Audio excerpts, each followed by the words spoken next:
Hi friends, welcome to my channel. PGTRB exam ரிசல்ட்டுக்காக wait பண்ணிக்கிட்டு இருக்கீங்க. ரிசல்ட் எப்போ வரும், எந்த மார்க் எடுத்தாக்க நீங்கள் பாஸு, சிவிக்கு யாரெல்லாம் தயாராகலாம் அப்படிங்கிற டீட்டெயில்ஸ் தான் நம்ம இந்த வீடியோவில் பார்க்க போகிறோம். நம்ம சேனலில் முதல் முறையாக பார்க்குறவங்களா இருந்தால் சப்ஸ்கிரைப் பண்ணிக்கோங்க, கூடவே பெல் ஐக்கானையும் கிளிக் பண்ணிக்கோங்க. வீடியோவை ஸ்கிப் பண்ணாமல் பாருங்கள். ஃபஸ்ட்டு PGTRBக்கான ரிசல்ட்டு எப்போ வரும்? PGTRB எக்ஸாம் நடந்தது அக்டோபர் 12. ரிசல்ட்டு வெளியாகிருக்கிறதுக்கான வாய்ப்பு எப்போ இருக்குது அப்படின்னு பார்த்தீங்க அப்படின்னாக்க டிசம்பர் 3வது வாரம் இல்லை 4வது வாரத்துக்குள்ளே ரிசல்ட்டு வெளியாகிடுங்க. ஆன்லைன் எக்ஸாம் இருந்ததுனாக்க நமக்கு உடனே ரிசல்ட் வந்து கொடுத்துருவாங்க. இது OMR ஷீட்டு ஃபார்மெட்டுங்கிறதுனால ஸ்கேன் பண்ணி ரிசல்ட்டு போடுறதுக்கு கொஞ்சம் டைம் தான் ஆகும். எந்த மெத்தடு படி பண்ணுறதுக்கு கொஞ்சம் டைம் எடுக்க தான் செய்யும். அப்போ டிசம்பர் மாதம் நம்மளுக்கு கண்டிப்பாக ரிசல்ட்டை நீங்கள் எதிர்பார்க்கலாம்.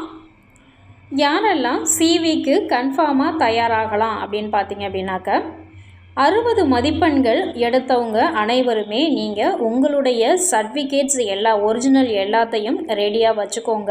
யாரெல்லாம் வெளியில் எங்கேயாவது வேலைக்கு போயிருப்பீங்க, வேலையில் ஒரிஜினல் சீட்டு வந்து கொடுத்துருப்பீங்க, அந்த மாதிரி யாராவது இருந்தீங்க அப்படின்னாக்க உங்களுடைய சர்டிஃபிகேட்ஸை நீங்கள் வாங்கி வச்சுக்கோங்க.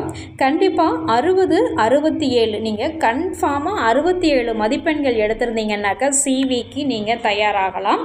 60ங்கிற பட்சம் கொஞ்சம் கம்மி தான், சான்ஸ் கொஞ்சம் கம்மியாக தான் இருக்குது. 60ங்கிறது வந்து சில கேட்டகரிக்கு வந்து 60 மினிமம் குவாலிஃபிகேஷன் மார்க் இருக்க தான் செய்யுது. ஆனால் நமக்கு போஸ்டிங்களுடைய எண்ணிக்கையை வச்சு பார்க்கும்போது நமக்கு 60 மார்க்ஸுக்கு நிறைய பேருக்கு கிடைக்கும் அப்படின்னு சொல்ல முடியாது. ஆனால் 60 மார்க்ஸுக்கு கிடைக்கவும் வாய்ப்பு இருக்குது. ஆனால் 67 எடுத்திருந்தீங்கன்னாக்கா நீங்கள் சிவிக்கு உங்களுடைய சர்டிஃபிகேட்ஸை நீங்கள் தயாராக வச்சுக்கலாம். கடைசி நேரத்தில் நீங்கள் ட்ரை பண்ணிங்க அப்படின்னாக்கா கிடைக்காம போகிறதுக்கு வாய்ப்பு இருக்குது. அதனால் நீங்கள் டைம் இருக்கும்போதே உங்களுடைய ஒரிஜினல் சர்டிஃபிகேட்ஸ் எல்லாத்தையுமே நீங்கள் வாங்கி வச்சுக்கோங்க. SC ST கேட்டகரியில் உள்ளவங்களுக்கு 60 மார்க்ஸுக்கு கிடைக்கிறதுக்கான வாய்ப்புகள் இருக்குங்க. ஏன்னா மினிமம் குவாலிஃபிகேஷன் மார்க்ஸ் 45 40 அப்படிங்கிறப்ப நமக்கு 60 மார்க்ஸு கண்டிப்பாக கிடைக்கிறதுக்கான வாய்ப்பு இருக்குது. ஏன்னா லாஸ்ட் இயர் கூட 60 மார்க்ஸுக்கெல்லாம் போஸ்டிங் போட்டிருக்காங்க. 60 63 67 இந்த மார்க்ஸுக்கெல்லாம் நிறைய பேருக்கு போஸ்டிங்ஸு போட்டிருக்காங்க. அதனால் நீங்கள் நம்பிக்கையாக இருக்கலாம். எந்தெந்த சப்ஜெக்ட்டுக்கு ரொம்ப டஃப்பாக இருந்ததோ அவங்களுக்கெல்லாம் கட் ஆஃபு கம்மியாக இருக்க தான் வாய்ப்பு இருக்குது. அந்த சப்ஜெக்டில் உள்ளவங்கெல்லாம் நீங்கள் கண்டிப்பாக மினிமம் குவாலிஃபிகேஷன் மார்க்கு வச்சுருந்தாலே உங்களுக்கு போஸ்டிங் கிடைக்க வாய்ப்பு இருக்குங்க.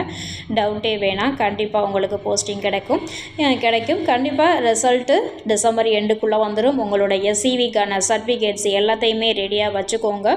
60 மார்க்ஸு 67 மார்க்ஸ் இருக்கிறவங்க எல்லாமே நீங்கள் சிவிக்கு தயாராக வச்சுக்கலாம். ஓகே ஃப்ரெண்ட்ஸ், இந்த வீடியோ உங்களுக்கு பிடிச்சிருந்தா லைக் பண்ணுங்கள், ஷேர் பண்ணுங்கள், சப்ஸ்கிரைப் பண்ணுங்கள். Thank you for